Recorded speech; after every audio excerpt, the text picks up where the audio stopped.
Welcome to the ExecMBA podcast. I'm your host, Brett Twitty, and you are listening to a new episode. On this episode of the podcast, I'm excited to share my recent conversation with Matt Arny. Matt is an alumnus of the Executive MBA program. He's a graduate from the Executive MBA class of 2015.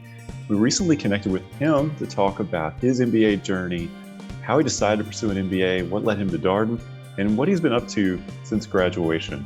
Matt is a military service member, and he recently separated from the military. He's planning his next thing. It was really fun to kind of hear about his Darden journey and everything that's going on in his life. I think you're really going to enjoy this conversation.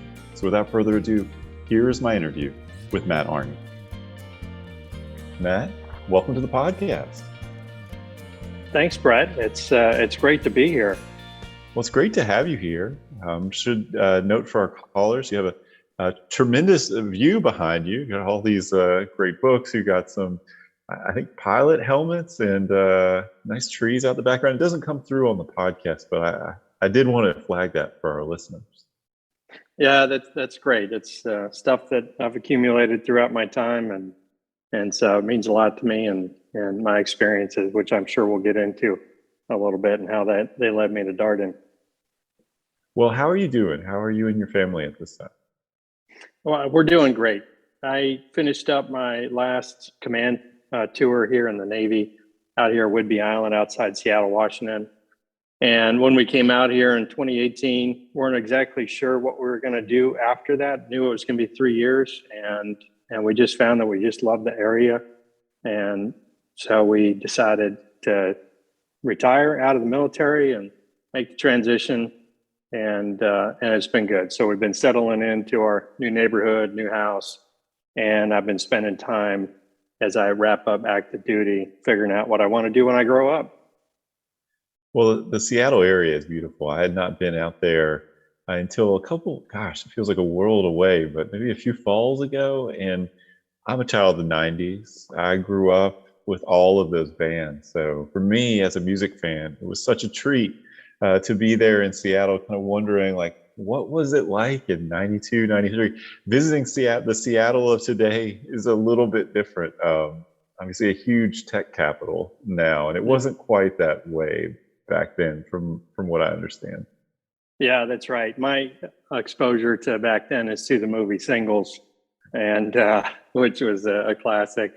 But I'd visited here when I was a late teenager, and then just a couple other times. But it's a great place, the Museum of Pop Culture and all kinds of things they have around here, plus the environment. So I definitely recommend any out there to get out here and check it out. Well, Matt, I have not had a podcast guest mention the movie Singles yet. And what a treat for this movie to come up. Cameron Crowe, classic, features all sorts of great Seattle bands, a legendary movie soundtrack. That's right. Jeff Ament and Eddie Vedder in the movie as part of Matt Dillon's band. It's just really a product of its time. I think it's fair to say that it's a real period piece. That's right. Yeah, it certainly is.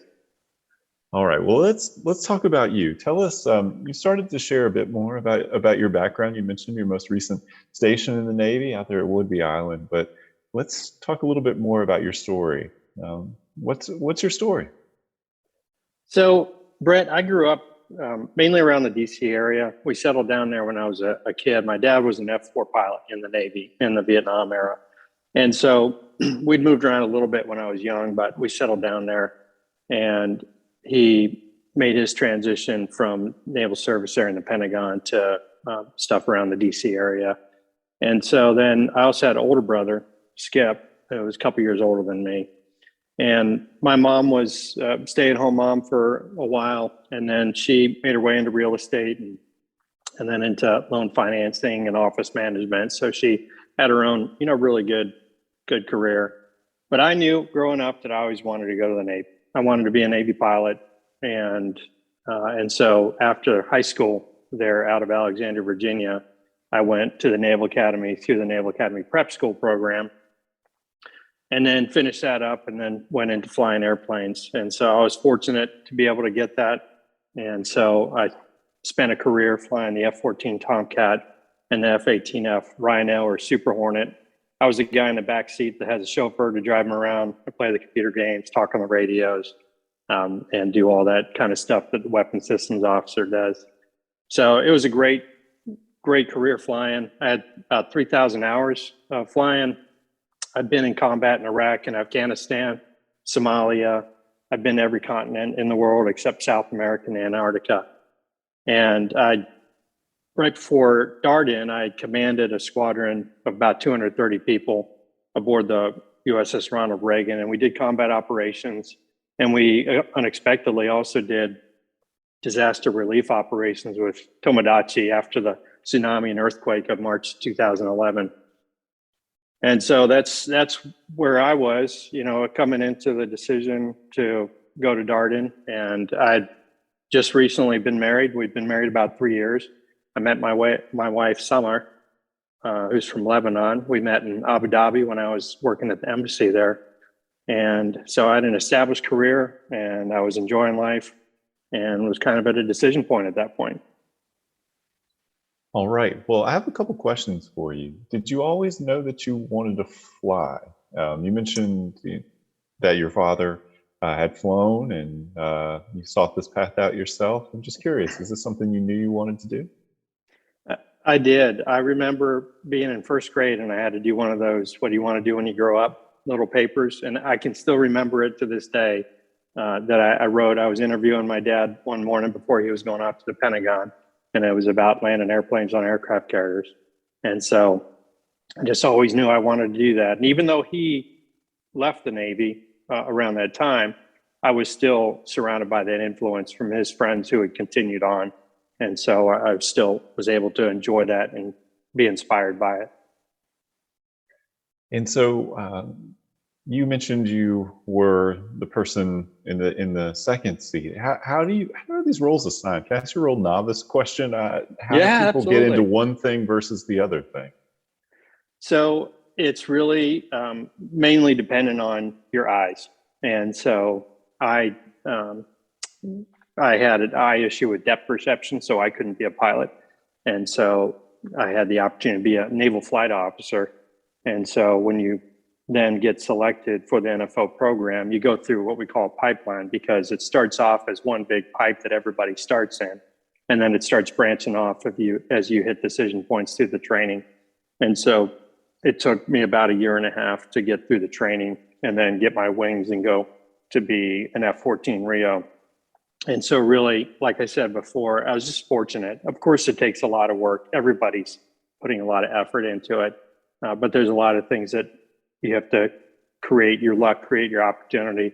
And so it just really worked out that I was able to persevere through that time and realize my dream of flying fighters off of aircraft carriers.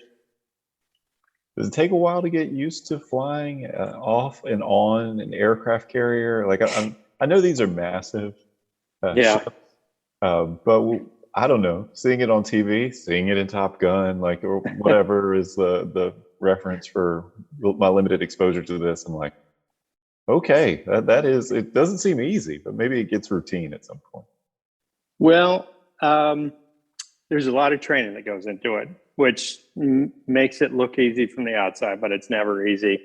An aircraft carrier is 1,000 feet long. It's 4.5 acres of deck out there, but it looks really small when it's packed with airplanes and you're coming aboard in bad weather at nighttime, that kind of stuff. So it's a game of inches, and it's as we've seen throughout the decades. And as a matter of fact, this year is the 100th anniversary of U.S. Navy aircraft carrier aviation.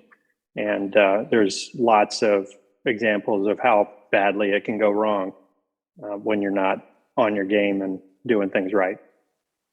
Okay, well, thank you for confirming my previous suspicion that this is actually quite complicated, because I'm thinking like the ocean, it's not like, things are still moving, you're moving, the boat's moving. I don't know, there's motion, and of course night and pitch black dark, not a whole lot to go off of out there.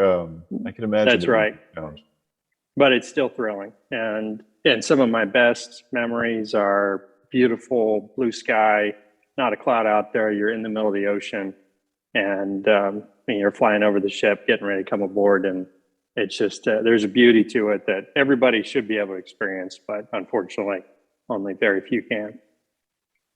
Well, one of the things you mentioned is operating out of an embassy in Abu Dhabi. And is that something you got to do a lot of in your career? Because we talked about flying here. One would think maybe being in an embassy is, well, maybe it's flying related, but it's not quite the same as being in a plane. That's right. It actually didn't have anything to do with that. There are 2 times that I went to embassy duty. One was, as I mentioned, in Abu Dhabi, when I just had a little bit of time. I'd already been selected for command. I just finished my year at the Naval War College in that master's program. And so I had some time to kill. So I asked to go overseas somewhere. I really wanted to go into Iraq or Afghanistan to work as like a forward air controller or something to get closer to the fight.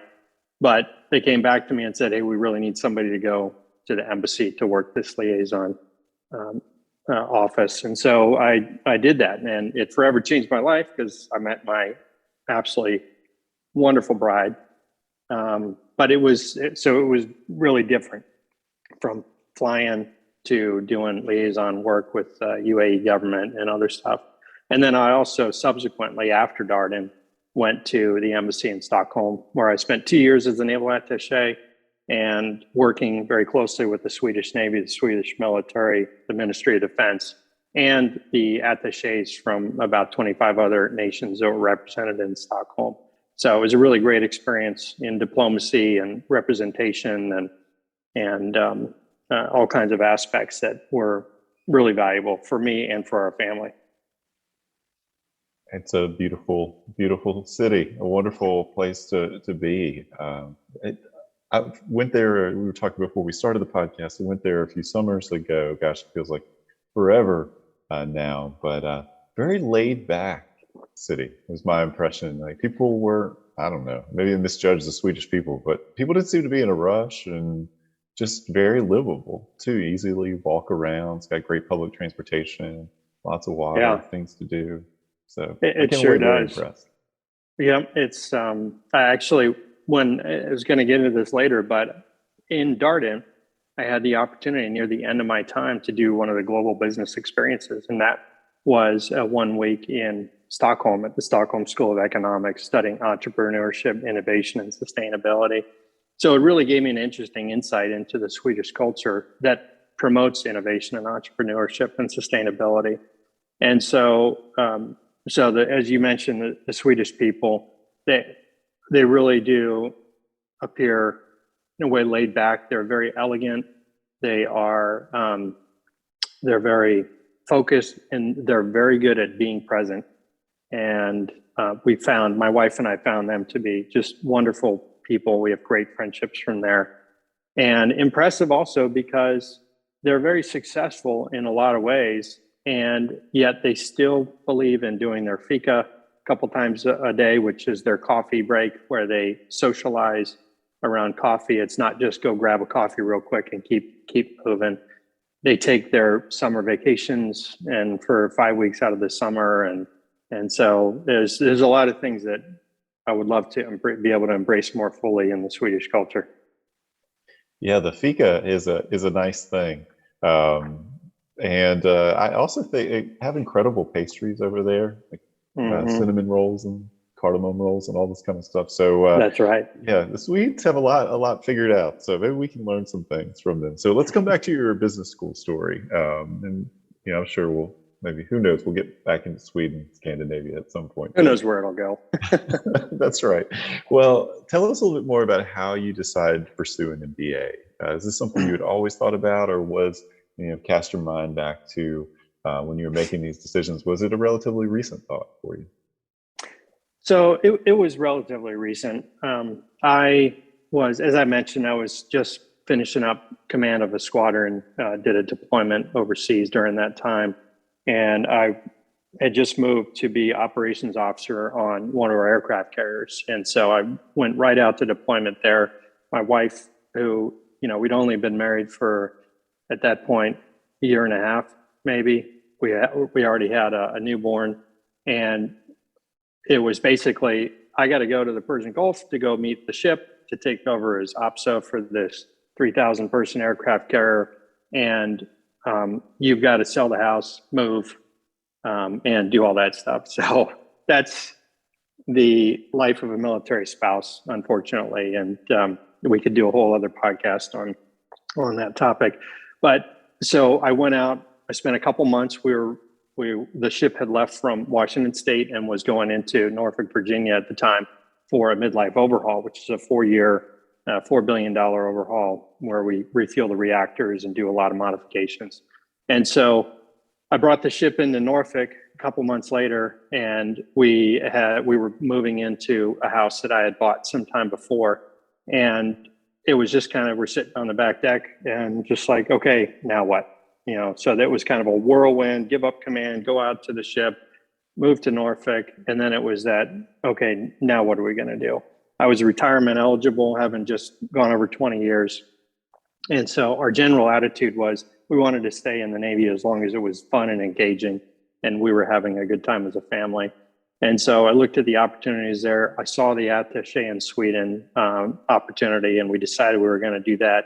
But I was thinking longer term. This isn't going to last forever. And so that's when I had also, by the way, had applied for a Navy program called the Moreau Scholar Program, and I'd been selected as the one candidate for the Navy for a postmaster's study program. And I learned a lot of valuable lessons through that process because it didn't work out for me. Thankfully, it didn't work out for me, but I learned a lot about getting into schools, civilian schools, and I realized that you have to go visit, you have to go spend some time there on grounds in the case of Darden. So even though that didn't work out, it really played into opening my mind to other opportunities. And so, like I said, I wasn't sure where the Navy career was going to go at that point, but I did know that when it was done, whenever that was going to be, I wanted to make sure I had the right tools to be able to go out and do well in the private sector. And so I ran into all the naysayers too. Oh, you don't need to spend your money and time on an MBA. You can, look at me. I didn't do that, and I'm doing just fine. And I get that. It works for some people, but I came to the realization that this is something that I really wanted.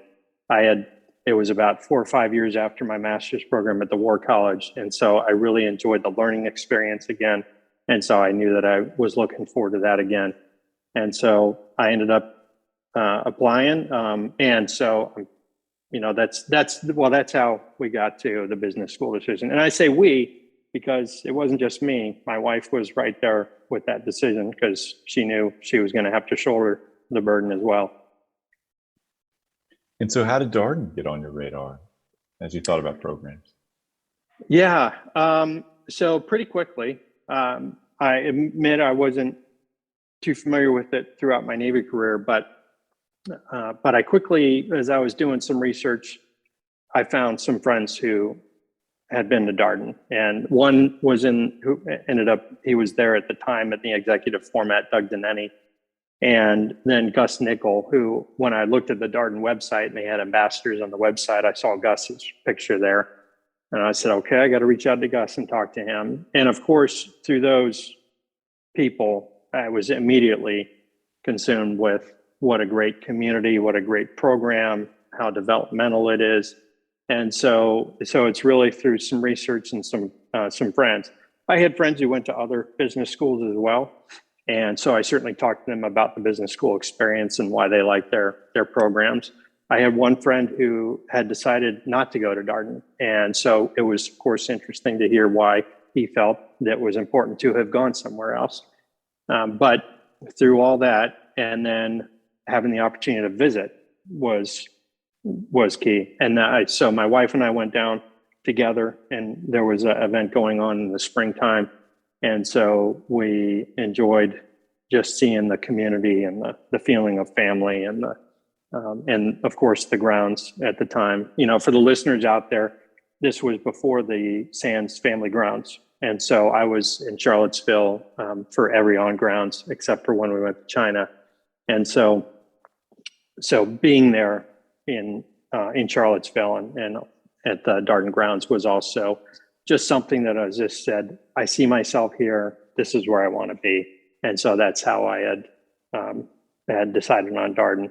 And I will say one of the other things that really impressed me was the focus on learning and knowing that research also comes from the professors, but seeing with every interaction, it was the focus on learning. It wasn't there that professors were there to do research and, oh, by the way, I'm going to teach. It was, I'm here to promote learning. And, oh, by the way, I also do research. Well, I appreciate your note about the many charms of Charlottesville in the springtime.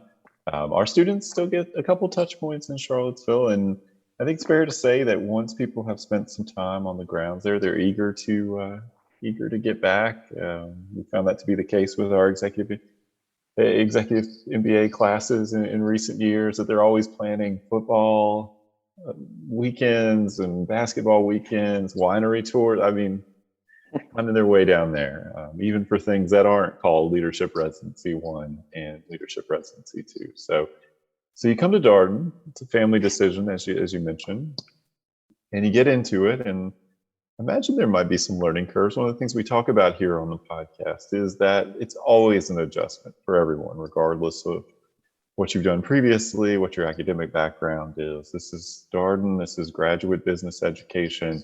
It's case method. The list can go on. But I wonder, what were the biggest challenges or the learning curves for you, Matt, as you navigated Darden as a new executive MBA student?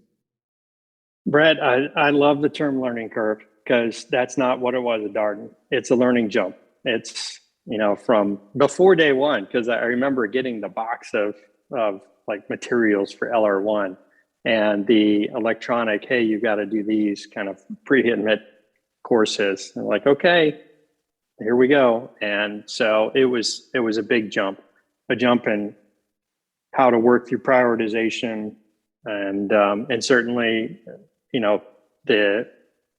the family aspect of it, the realization that, okay, we've been talking about this for a while. We decided to apply. I had the interview. I remember when my wife and I were on a kind of weekend away from our one son at the time, when I got the call that, hey, you're in. So, we're excited. And then it was a realization, okay, it's time to get serious. This is happening. And so that first year, there's the learning teams that you come to rely on pretty heavily. And the team concept for me was very familiar. One of your podcasts I listened to before this, there was your guest was talking about how she wasn't as familiar with that team concept through her studies, but through the Naval Academy and the Naval Academy Prep School and the Naval War College. I mean, it's cooperate to graduate. You've got to work together to get through these things. So I absolutely embraced and welcomed the learning team concept, and it was critical. And so the first year was great. So many great memories, great residencies, great on-grounds weekends, and some really fun memories of those relationships. I remember one time. By the way, so back then I'm not exactly familiar with how the terms go now, but we had each term was about 3 months long, and so in the first on grounds for our second term, our second son was born, and it was like the day before I was supposed to leave for on grounds. So my learning team friends, like, don't you even think about coming here. We'll pass you the notes. Everything will be fine. So sure enough, of course, appropriately, I skipped the on grounds. But as I was dealing with a 2-year-old and a newborn, I remember one learning team meeting at like 9:00 at night after during one of the classes during the week. And I just heard this laughing, and we didn't use Zoom, we used something else, but it would trigger by the sound of somebody. And so I realized that my camera had come on because I was collapsed in my chair. I'd fallen asleep because I was so exhausted from being OPSO, managing family and learning stuff and trying to catch up from missing an on grounds. But it was just a culmination of all these great personal experiences throughout. Great food at the Abbott Center, which also promoted great conversations and great relationships as we would have lunch and stuff around the Abbott Center, which I really think fondly of. The Darden Inn, I always felt wonderful showing up to the Darden Inn, knowing that I had a great 3 days ahead of me. And certainly the pub there where we had, again, lots of great conversations and solved lots of world problems there. But the curriculum throughout that first year, was the hardcore skills, the accounting, the finance, the economics, the leading organizations, the operations. We were taking, I think, 6 courses per term. And like I said, each term wrapped up in 3 months. So it was truly a fire hose of information out there. I mean, you're just drenched in knowledge and just trying to soak in and drink whatever you can out of that, knowing that you're not going to remember it all, but just being grateful that you'll be able to take in whatever you can. So it was a really challenging and fun and engaging experience. So yeah, a little bit of different structure for our students these days. They move in 2-month increments and typically are taking 3 classes at a time. But I can tell you the thing that has not changed is the challenge of the experience. Everybody's learning something new. They're stretching themselves. They're figuring out, as you mentioned, prioritization, what's most important in a given week. Sometimes it's school, and sometimes, as you mentioned from your story, of having a newborn in your family, a new addition to the family, sometimes it's not school and you have to lean on others. I think for some of our students, it was great to hear about your prior team experiences in an academic setting. I really do believe for many of our students, though, this is much more team-oriented than their prior undergraduate or graduate school experiences. The fact that you're going to be working with a group of people to kind of get ready for class and you're asking people for help in this kind of way. And we assign a team to every incoming student. And many of our students will actually work with multiple teams. I do think that's a shift for people. To your story, that group of people plays an important role in helping people navigate the program academically. Yeah, and really, I mean, what do we do nowadays that you don't rely on teammates? I mean, certainly from my experience flying airplanes and operating ships and stuff, I mean, it's all about being high performing teams or working to be high performing teams. But really, even as I look at opportunities in the private sector, I mean, you can be an individual contributor, but still you're going to be part of the team. And so having the opportunity at Darden to refine your skills at being a team member and trying to develop your team into a high performing team are just really important lessons beyond the academics that you're presented with. Well, let's talk a little bit more about Darden and then kind of moving into post Darden. So you highlighted a lot of favorite memories. You talked about the Darden Inn. A note, maybe you know this, like one of the one of the really exciting things on grounds right now down in Charlottesville is there's a hole in the ground, but a lot that's happening. We've gone vertical with the new inn construction. Have you seen this like $120+ million inn project that's taken place? Yeah, at the 5-year reunion that we did on our 6th year because of COVID, and we ended up doing it virtually again. Great presentation on what was going on with the Darden Inn, which of course I felt a little bit of sadness that what I experienced is no longer there, but I know it's just going to be just an amazing place to go, and I look forward to visiting there someday, seeing it myself. Yeah, it looks like it's going to be amazing.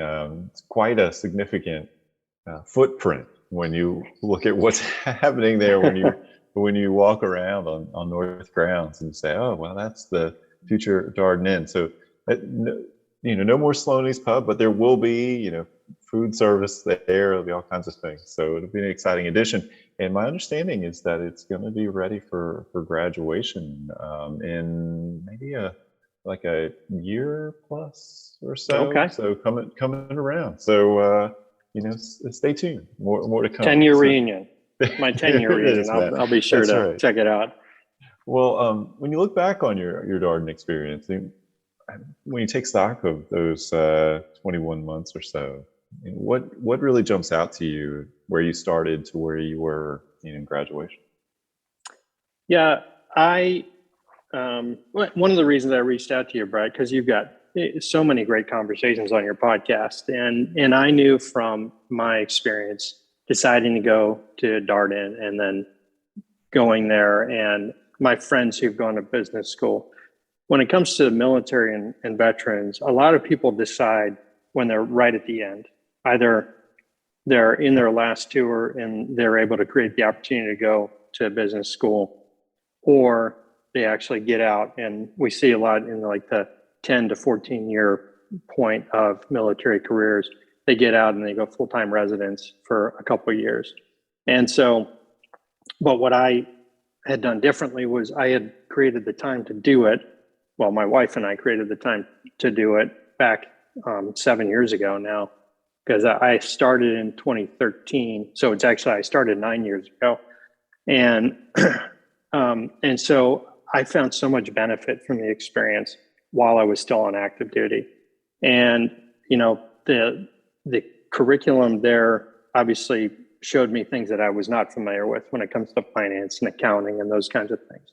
But also it was really interesting in like the leadership and the operations, contextualizing my military experience, learning through the case study, the applicability of my military experience in the private sector and other things. And so really the benefit from having graduated was, I mean, if you just look at my last job, I was the commanding officer of an air station. So I had 1,000 people working for me on a 11,000 person air station. We had EA-18G Growlers, the electronic attack airplane. We had P-8 Poseidons and a bunch of other stuff. I had over 30 functions working for me, from air traffic control to airfield maintenance to facility life cycle maintenance.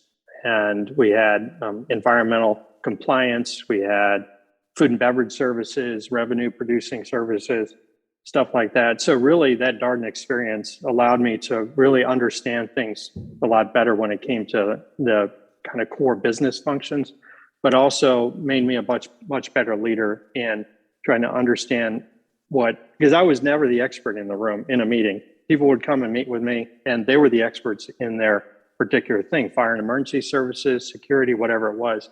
And so I enjoyed getting to understand what they were presenting to me as a problem and understanding how I could help them to break down a hurdle, advocate for resources, whatever it was. So really, the Darden experience, in amongst a lot of things, really set me up for success in the rest of my naval career that I enjoyed for 7 years after Darden. So post Darden, what do you do next? What were your next moves? So after Darden, I'd already been accepted to the job in Sweden. So it worked out that I was able to finish and graduate Darden in May. We packed up in June and we were in Sweden in early July in Stockholm. And so I spent 2 years there as a naval attaché. And as an individual contributor, worked in the Navy issues, like I mentioned before, and political military issues. In an interesting time, this was right after the 2014 incursion in the Stockholm archipelago, a lot of Baltic Sea contention on the northern flank of what we call Europe, and dealing with European issues. We also had that following April, I think it was, we had a lone wolf terrorist attack in Stockholm. And so very interesting time to be in Europe. And so I did 2 years there. And then I came back to the US, to California, where I kind of did a short stint for about 11 months. I was working on something, but then I came up to Whidbey Island to take over command of the air station and the training range complex up here. And so and now 3 years after taking that over, like I said before, I relinquished command and have on the path to retirement and transitioning into the private sector. All right. Well, I mean, that's a lot. I know you summarized that in just a couple of minutes, but man, that's a ton. And it's great to hear how your Darden experience was helpful to you, because you are right to note that oftentimes we are talking to military candidates who are kind of closer to that separation point. And so we undoubtedly have some listeners to this podcast wondering about the timing, when is the right time? How did you weigh that, Matt? I mean, you obviously made a choice, to go an MBA program. You still had a number of years potentially ahead of you. You mentioned you were retirement eligible, but nevertheless, not certain that you were going to separate. So how'd you think about timing? That's right. So when's the right time? There really is no right time. It's just what you make of it. And so it was my wife and I knew that it was as good a time as any, even though there was uncertainty, because I knew that after my first year at Darden, I was going to be moving to something else. I don't think I'd been selected for Sweden yet, but I was pretty sure that was looking good. But it would have dictated us, in our development of what we were going to do next as well. So you can never fully predict what's going to happen. So you just got to jump in and start doing it. And then you're going to find that you'll make it happen from there through all the support of family and learning teams and friends and the faculty and staff there at Darden. I had to work very closely with them to be able to manage how to get through attaché training at Defense Intelligence Agency, 6 months of intensive Swedish language training, and my last couple terms of Darden. And so they were really very gracious, and we worked through a very equitable plan to be able to work through all that stuff. And so, yeah, you just got to go for it, and you got to rely on the fact that you'll be able to work through problems as they come up. Oh, and then there's the other aspect of the military. So I bring the post 9/11 GI Bill, and so when it comes to funding, I mean, there's the finance folks at Darden were very good about helping me to navigate that process, and so that's certainly something I felt that I should take advantage of. And that also led into the whole decision to go ahead and pursue it at that time. My wife and I look back often. She's in a master's program at Harvard for a master's in management. And we find it challenging supporting her through this time since she works through her courses. But we often look back and say, I don't know how we did it. And I really don't know how we did it, but we did it. We managed it. Yeah, maybe moving halfway around the world to Sweden seemed easy after all of this. Well, what's next for you? You mentioned that you're trying to figure out your next thing. I know that's always an exciting time. Maybe it's a little bit of a nerve-wracking time too, right? You've been doing what you're doing, and maybe your next thing and the thing after that, it felt like maybe it was a bit more known than where you are right now. I'm curious as to how things are going. Yeah, they're going great. They're going great because we're feeling, this is the time where we decided we needed some stability. We decided on the Seattle area because of a lot of the employment opportunities around here, let alone the opportunities for remote work nowadays after COVID. But my older son was 7 when we moved here. He'd lived in 7 different places, had visited 17 countries in Europe. And that's all great, but it was just like, okay, now let's have a community. Let's, get engaged in community type of stuff. And so we're really enjoying that aspect of it. Meanwhile, on the professional side, I'm been working with a lot of these great veteran service organizations that have come up through the years to try to help folks like myself to understand how we contextualize our military skills in the private sector and figure out what our purpose is going to be, in pursuing our purpose after this. And so I'm certainly getting to understand some industries better through conversations. I've had probably about 150 different conversations the last few months as I've worked with these different organizations. And so I'm really, excited about opportunities out there in the tech industry and certainly opportunities to try to help influence where healthcare goes. So there's just wonderful things out there, and I'm feeling a little bit like I need to focus and just pursue something discrete, but I've certainly enjoyed the discovery of looking at a lot of possibilities out there. Well, it's interesting to hear you talk about your process. It's very similar to what our students who want to switch function or industry or kind of see what's out there and explore. It's the process they go through. You start with just having lots of cups of coffee, or these days, Zoom calls, who knows? But you just get curious about what people do and ask them questions. And one conversation leads to another.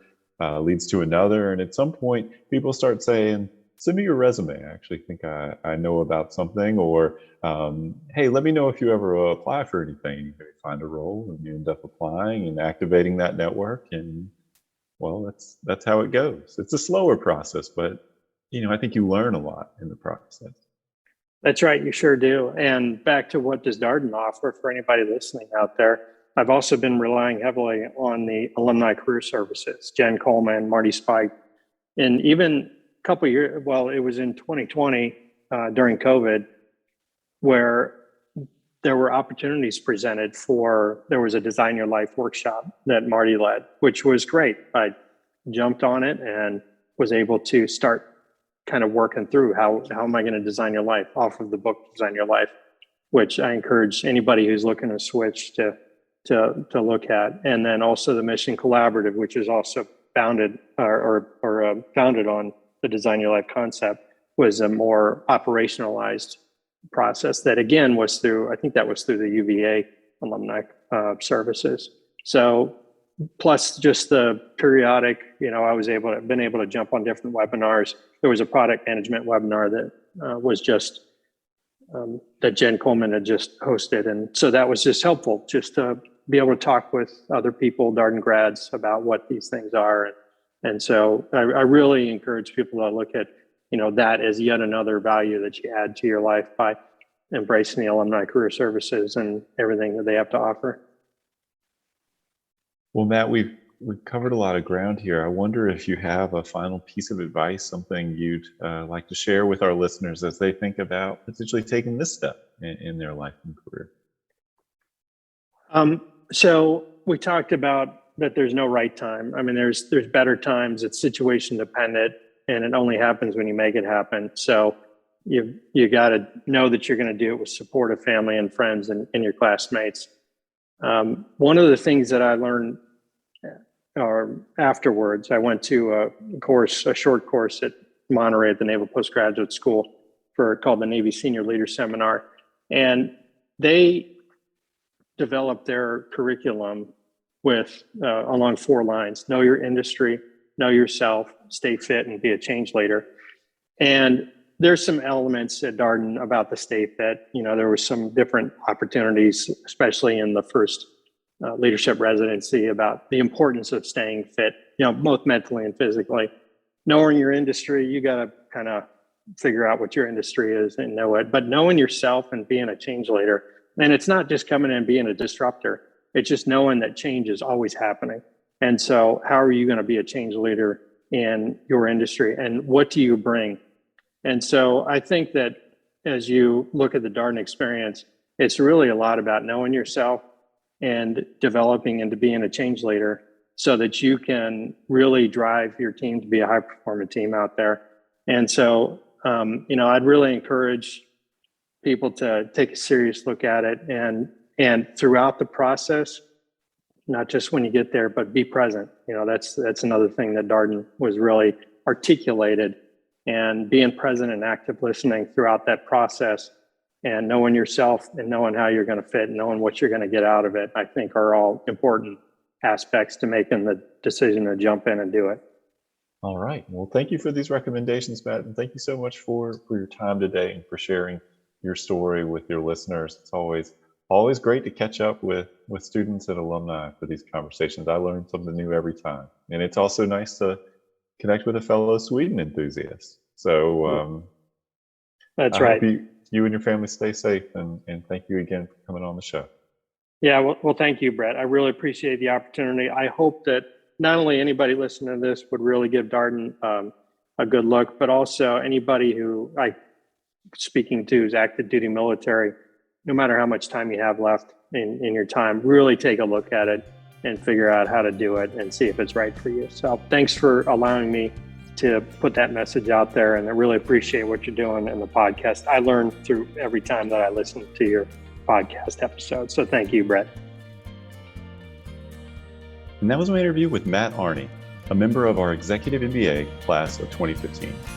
As always, if you have any comments, suggestions, requests, anything you'd like for us to cover here on the podcast, we're all ears. We can be reached at exec, that's EXEC, MBA at Darden.virginia.edu.